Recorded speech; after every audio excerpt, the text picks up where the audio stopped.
Hello everyone, so in this video, we're going to be reviewing Xfinity. So Xfinity Home Security offers a customizable home security solution with options for self-monitoring or professional monitoring. It integrates well with various smart homes devices, providing flexibility for users.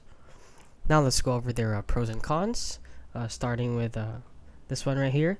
So flexible monitoring options, so you can choose between self-monitoring and professional monitoring without long-term contracts. Smart home integration, so it is compatible with devices like August smart locks, Ecobee thermostats, and Philips Hue lighting.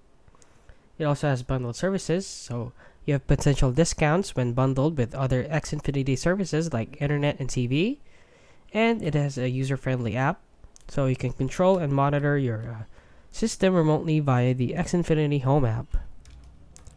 So the cons of it is that for equipment costs, so initial equipment purchase can be expensive with limited transparency on pricing.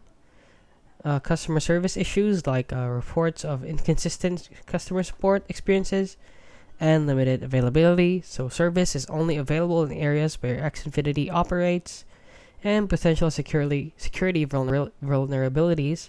Past reports of systems vulnerabilities such as susceptibility to signal jamming. And so, is it right for you? So, Xfinity Home Security is a viable option for those using Xfinity services, offering seamless integration and flexible monitoring choices. However, potential customers should weigh the equipment cost, service availability, and past security concerns when considering this system. So that is it. So if you found this video helpful, please consider liking and subscribing.